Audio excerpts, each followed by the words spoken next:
From ABC, this is World News Tonight with Peter Jennings. Good evening. These are some of the developments on day 29 of the war. The bodies of more civilians, nearly 300 of them now, have been brought out of that shelter that was bombed in Baghdad. The Pentagon briefer again expressed his sorrow for the loss of civilian life, but insisted again it was a military target. The U.S. lost another plane overnight. Its 2 crewmen were killed. But overall, the view from the U.S. High Command today reflects a very confident mood. We begin with ABC's Bill Redeker in Saudi Arabia. U.S. military officials today said they had experienced such great success in the air during the past few days that Allied warplanes have now taken out 1/3 of all Iraqi armor, artillery, and tanks in Kuwait and southern Iraq. 1,300 tanks, 800 armored vehicles, 1,100 artillery pieces, more than double the number reported 1 week ago. The British, who displayed gun sight video, said more than half of the 600 hardened aircraft shelters on their target list had been bombed. That attack was successful. It will have been a direct hit. And as we move across, you just get some idea of the sort of scale. This is one corner of an airfield. U.S. pilots today prepared for their part in the campaign, bombing defensive positions or revetments in Kuwait. There must be 70 or 80 revetments right up in there. Probably half of them have things in it. So I'm just planning on going back there. Aided by good weather, pilots say that they are increasing the number of their flights.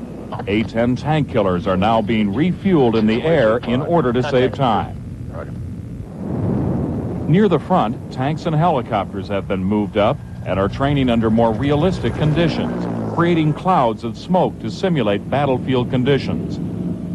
And today, Marines, who are expected to be the first over the line, made what they said could be their last phone calls before going to war.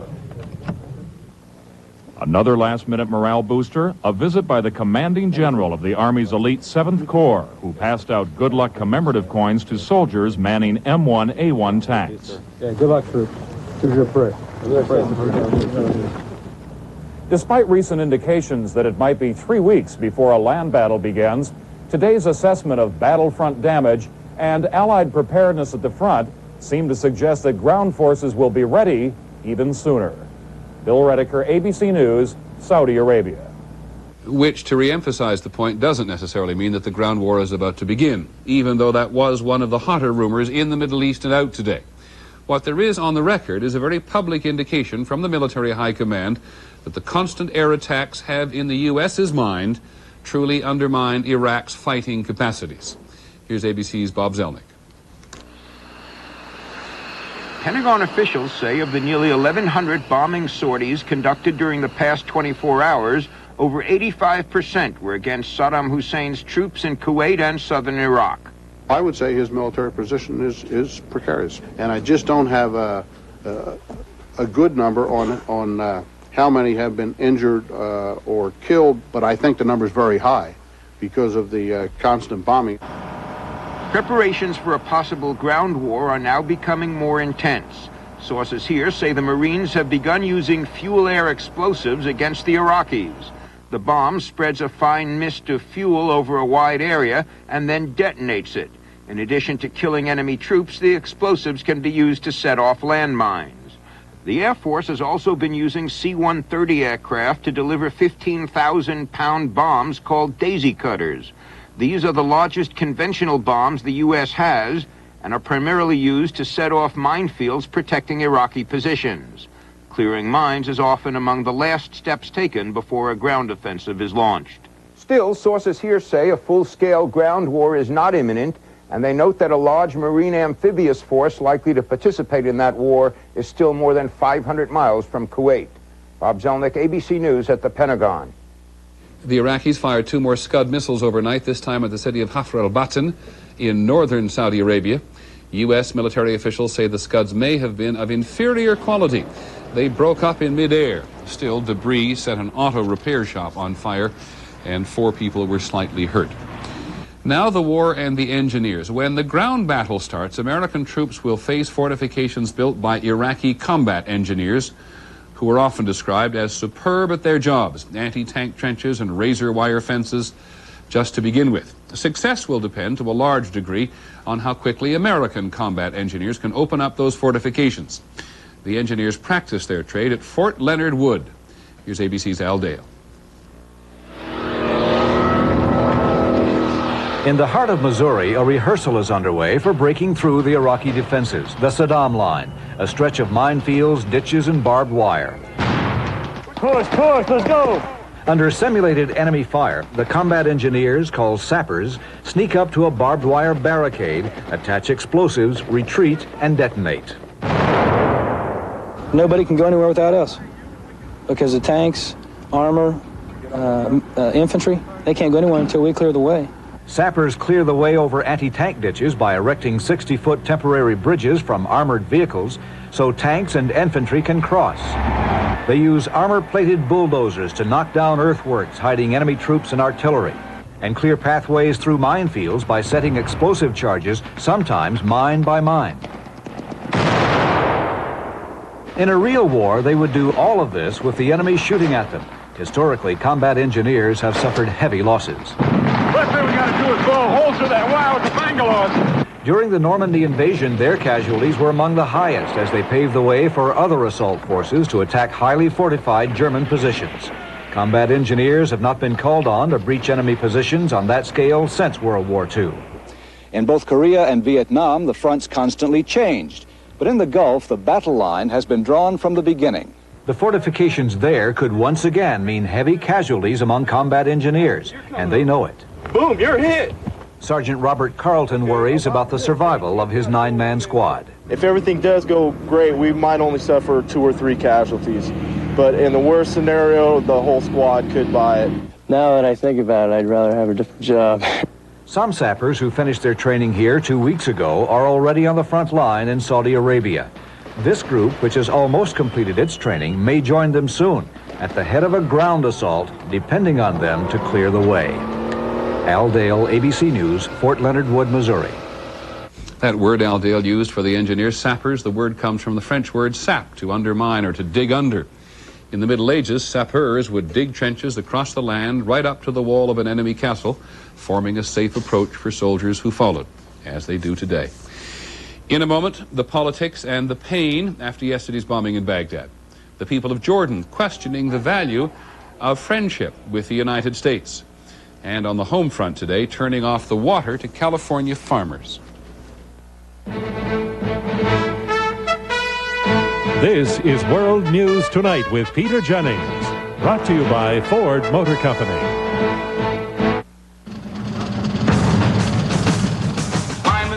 Know our assignment and go out and do it with some aggressiveness. Why is it that some people constantly manage to reach heights others can only dream of? A few towns in western Pennsylvania have produced more football legends than any other place. We play with poison. Dan Marino. We know at the end of this game. Johnny Unitas. George Blanda. What is it about these towns that gives birth to such greatness? Fierce pride, tradition, an obsession with excellence, the very things that drive us at Ford. When leadership is in your blood, you push yourself to greater and greater heights. Our 1991 four-door Explorer and Escort have recorded the highest customer satisfaction ratings in our history. And starting right now, you'll be seeing more new models and exciting innovation from Ford and Lincoln Mercury than you've seen in years. America fell in love with Ford in the 80s, and we're going to be even tougher to beat in the 90s. Ford Motor Company. In Baghdad today, the public mood seems to be deeply affected by yesterday's attack on the air raid shelters, which, as you know, the U.S. says was also being used for military communications. Baghdad radio said today that this ugly crime will not pass without the strongest retaliation. ABC's Bill Blakemore has been to the shelter again. All day, they kept bringing out the bodies, at times one every 2 or 3 minutes. Inside, we found it like an oven, intense heat still radiating from the thick concrete walls and from the floor below. During the day, a British broadcasting television team was able to get down to the floor below, unaccompanied by any escorts. They reported that they were able to roam freely, that they found only some floor plans for the air raid shelter, and that they found nothing that indicated to them in any way that there was anything military connected with the shelter. This area in which many bodies have been found is obviously one where there were many bunk beds, apparently where the women and children were spending the night. In the late afternoon, workers were still struggling through the twisted metal as officials said the death toll was now 288, with many more to come. The trucks kept filling up and driving away, past waiting relatives who knew they might never be able to identify the bodies of their loved ones.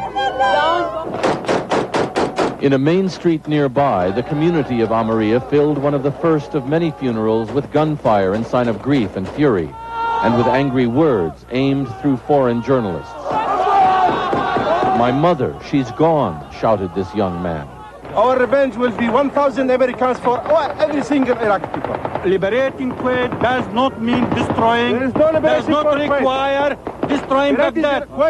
In less emotional tones, Iraq's Minister of Information, Latif Jassem, presented the first official Iraqi reaction to the shelter bombing.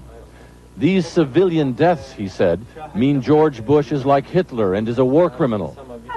It seems unlikely, however, his words could add anything to the feelings of those waiting at the shelter. Why?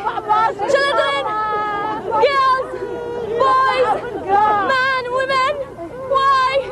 Arab, why? This woman asked, "Could not all your modern technology tell you that there were children and women here?" Bill Blakemore, ABC News, in the Almeria district of Baghdad. From the U.S. military and its civilian bosses in Washington, no suggestions that the attack would lead to a change in what targets the U.S. goes after. At the White House, here's ABC's Britt Hume. The Bush administration continued to be haunted today by these images of civilian death from yesterday's bombing in Baghdad. But officials acted more sure than ever that the target was a military installation, surrounded, as this picture illustrates, with a barbed wire-topped fence. They charged that its use by civilians is a violation of the Geneva War Crimes Conventions, for which Baghdad is to blame. It's not a sane and rational thing from our perspective. We would never ever put civilians in a military communications facility that we knew was an apt target for the enemy. To further the case that Iraq mixes civilian and military installations, officials claim the Al Rashid Hotel, home to foreign journalists, also houses a key underground command and control facility. Not a bunker, they said, but a communications cable interchange. They said journalists given a tour of the hotel basement today would not have seen or recognized it. At the White House, spokesman Fitzwater said nothing about the hotel, but seemed to toughen the administration's stand generally on what would be bombed. "We will continue to attack command and control centers," he said. "There will continue to be casualties. There will continue to be civilian losses on both sides. The war goes on." Officials here think it a bitter irony that Saddam Hussein, of all people, should have scored points on the issue of civilian casualties. Spokesman Fitzwater cited fresh word-of-mouth accounts of Iraqi barbarism in Kuwait, but he added ruefully, "We don't have pictures." Britt Hume, ABC News, the White House. In Jordan today, another very bitter outburst at the U.S., a real falling out between old friends. When we come back. You know what I like best about going on vacation? Eating out. So on this vacation, I'm dining my way from San Juan to St. Thomas, from Guadalupe to Caracas, from Cozumel to Grand Cayman. It's all included in the price. But what I really like about this vacation is that my favorite restaurant goes everywhere I go. Take a 3, 4, or 7-day fun ship vacation on Carnival, the most popular cruise line in the world. We're on the South Ridge, taking him west. What's next? Well, we're looking for maximum suspension load. Go get it. Not even the deer and the antelope play here. The perfect place to put a GMC truck to an off-road abuse test. Let's take it to this one. After all, GMC trucks didn't become #1 in resale value by following in someone else's footsteps. What's the status? We really maxed it out today. With 84 models redesigned and engineered, GM is putting quality on the road. This is the sound of Unisom, the sound of sleep. With Unisom, you hit your pillow and fall asleep fast. Tonight, you can sleep more soundly with Unisom, America's #1 sleep aid. When sore muscles or minor arthritis pain hold you back, you need strong medicine. Ben Gay with not just 1, but 2 pain relievers. Warming power for fast relief helps get you going again. Ben Gay, fast, strong medicine for pain relief. There was an angry demonstration today outside the American embassy in the Jordanian capital Amman. As ABC's John Donvan reports tonight, the bombing in Baghdad has only intensified the anti-American edge to public protest. The sidewalk outside the U.S. Embassy was always out of bounds for protesters. That rule fell today. The chants, Saddam, use your chemical weapons, death to America, shut down this embassy. And when they rushed past police to the embassy wall, the words they wrote were, Bush, the butcher. No longer does anyone call Jordanians moderates, but no longer, say Jordanians, can Americans claim they're the good guys. Not when the whole world understands that children are dying next door in Iraq. Now it's very difficult to portray any American as a good guy because he's in the other side. He is in the war camp. He's the leader of the war camp. This in a country where many people used to find a lot to admire in American ways and believe that Americans at least wanted to do the right thing, but no longer. Today, the city hung flags of mourning for Iraqi civilians killed in what Jordan's newspapers call a massacre.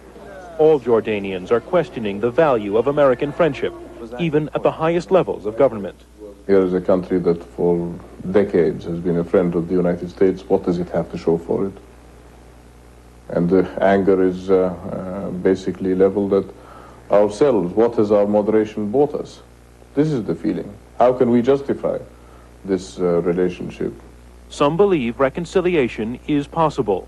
I believe deep at heart the king and the educated elements in this country are pro-Western, believe in democracy, and believe in the United States, and believe in the Western way of life. But that is not what they're saying on the streets. Some of today's crowd stayed outside the U.S. Embassy well past sundown tonight. In a nation where normally few people even go out at night, it is another breach in the customary reserve of a nation the West so long recognized as a good friend. John Donvan, ABC News, Amman. In Moscow today, another scathing denunciation of the U.S., this time in the Soviet government newspaper Izvestia. It says that Desert Storm has become Desert Slaughter, and goes on, the first alliance with the U.S. in the post-Cold War era proves not to be easy because we are siding with murderers. It comes just as the Soviets are engaged in a major diplomatic initiative. Here's ABC's John McWethy. The Soviet Union is at the center of the first real effort to stop the war. This weekend, Iraqi Foreign Minister Tariq Aziz will fly to Moscow, his first trip out of Iraq since the shooting started. The foreign ministers of Iran and Kuwait will also be in the Soviet capital, plus 3 foreign ministers of the European community. Special envoy Yevgeny Primakov's meeting with Saddam Hussein earlier this week in Baghdad was the first step. Today, Primakov indicated that President Gorbachev thought movement was possible. Do you think the president has optimism? You see, if not, we shall not invite Tariq Aziz to Moscow. Secretary of State Baker telephoned Soviet Foreign Minister Bezhmertnik yesterday and was given a briefing on Primakov's mission to Baghdad. Though the Soviets say they see small new signs of Iraqi flexibility, U.S. officials say it does not look like much to them. John McWethy, ABC News, the State Department. In our next segment, the other news. New car dealers having a very bad year. It's Color Tile's President's Day sale. Store-wide savings up to 67%. DuPont Stainmaster Carpet, incredible. Only $10.99 installed. And mini blinds, buy one, get 2 free. Tremendous reductions on ceramic floor and wall tile. Entire stock Armstrong no-wax floors, wood flooring, and wall covering too. So hurry. Save up to 67% at Color Tile's President's Day sale. Sale ends Monday. Stress, headache, pains like a rope around my skull. So I take Anacin. It's got the strength to tackle the pain fast. Anacin or aspirin-free Anacin 3. Strong pain relief for today's stress headaches. Stouffer's invites you to eat like you really like to eat. Introducing 8 of your all-time home-style favorites, like tender Salisbury steak with our original macaroni and cheese, sliced turkey breast in gravy with homemade stuffing, And to tempt you even more, they're all under 370 calories. So dig in. They're new from Stouffer's. I was an IRS agent for 24 years. You can imagine, people weren't very happy to see me coming. I stopped working for them about 5 years ago. Now I'm a member of AARP, and I volunteer to help people do their taxes through the AARP Tax Aid Program. And you know, I hear something I thought I never would. Boy, am I glad to see you. AARP, making a difference. Flu rages across the U.S. Now in 46 states. What will you do? Doctors recommend Theraflu, hot liquid medicine that works fast. Theraflu, strong therapy for flu symptoms. America's two biggest automakers released their sales figures for the last quarter of 1990 today, and they lost a lot of money.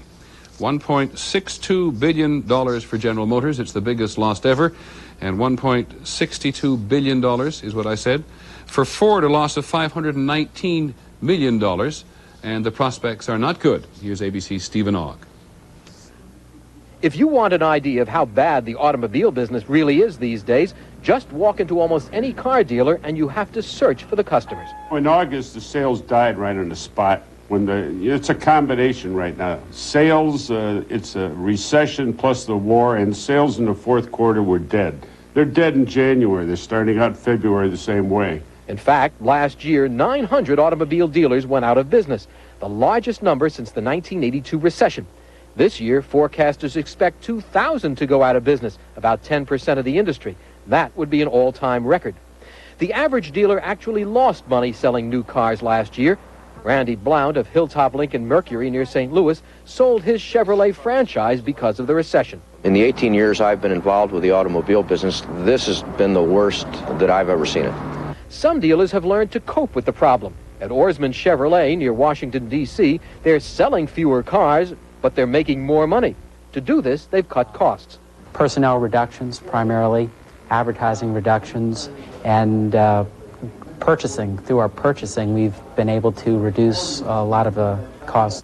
With manufacturers fighting to retain market share and dealers mostly suffering, industry observers say this is a good time to shop for cars.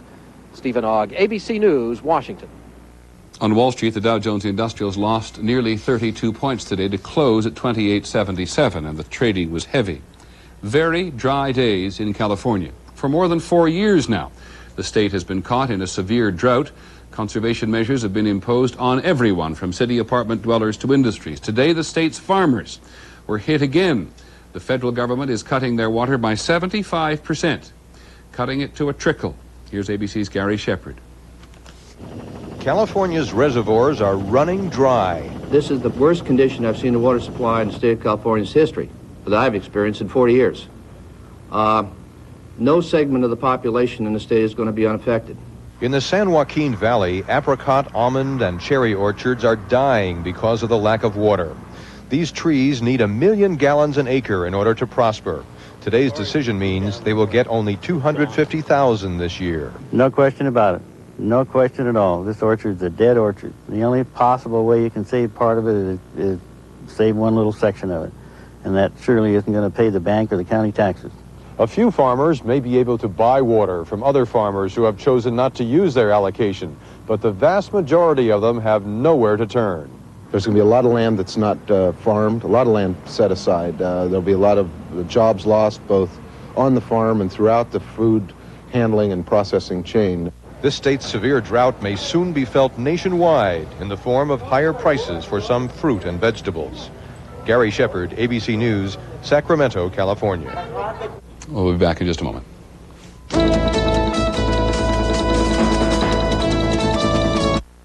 When creating the new G20 midsize luxury sedan from Infiniti, these were just a few of the amenities we kept in mind. Seating surfaces that are fitted with leather, a cabin that heightens the level of comfort and stretches the limits of space. Of course, with 16 valves and 140 horsepower, that mind also has an alter ego.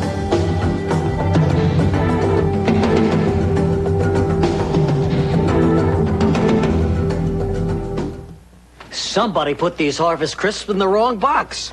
Delicious. Right, so what's a delicious cracker like that doing in a box that says low fat, no cholesterol? Beats me. I mean, if Harvest Crisps are so good for you, how come I can't stop eating them? I don't know, hon. I love them. The Japanese do it. The Germans do it. Even Icelanders do it. While others save, America spends. Now Dreyfus says, save America to help save America. Call 1-800-DREYFUS. Today, there's a diet pill that can help you lose weight without caffeine to make you nervous. All my life I've been struggling with my weight. With Dexatrim, I finally lost weight and without being hungry. No matter what else you've tried, Dexatrim can help you lose weight. Just one works all day, morning through bedtime, to control your appetite and help you lose weight. Dexatrim did it for me. I lost weight and feel great. Today's caffeine-free Dexatrim. Nothing works harder to help you lose weight. Nothing. Coming up on Channel 2 News at 6, a live report from Operation Desert Storm in Saudi Arabia. Tonight, why it looks like Saddam Hussein changed his strategy. Details next at 6. Finally this evening, this Valentine's Day, the war and how it affects some of the people who live along Route 83. ABC's Tom Foreman again, out of the Dakotas now and into Nebraska, as he makes his way south towards the Mexican border. With flags and fanfare, the people of Nebraska are sending their love to the soldiers overseas, telling the troops they are thinking of them, telling them they care. This is Valentine, Nebraska. We are here to show support. Anytime you want to give a hoop and a holler, you do it, because that's what it's about. Nearly 1,000 people, a third of this small town, showed up for this rally for the troops to hear Brian Quigley, a World War I veteran, say what so many here feel about the war. We may not agree with everything, but we have a duty to support our country, good, bad, or indifferent. Normally in February, the town celebrates the arrival of thousands of cards to be postmarked and sent out to friends and lovers across the nation. This year, many of the letters are bound for soldiers in the Gulf, and at the Veterans Hall, the holiday has taken on a somber note. I made a Valentine so different and new. The heart isn't all red, but red, white, and blue. Volunteers are preparing care packages, hoping they will cheer up the troops. Pat Jacobson has 4 children in the Gulf. She says doing this helps ease her worries. It makes us feel better, too. I mean, you hate to be falling apart when your kid calls. And it helps if you have friends here helping you to help them. Carol Fullerton has 2 sons there. I just wish they'd come home, and I hope they come home safe. Yeah. I guess I think of that every day. Events half a world away have shaken the peace of this remote town, turning the symbols of a light-hearted holiday into something quite different. Tom Foreman, ABC News, Valentine, Nebraska. That's our report on World News tonight. We'll have updates on the war every hour, on the hour, later on Primetime and on Nightline. I'm Peter Jennings. Good night. And now, the news continues with Channel 2 News at 6. Good evening. Tennessee taxpayers are speaking their minds on Capitol Hill. I'm Ann Holt. And I'm Bob Mueller. Tennesseans jammed the phone lines to some offices at the Capitol today, and the majority of the calls are against the governor's proposed 4% income tax to fund education. The governor says most people would actually pay fewer taxes because the sales tax would be lowered.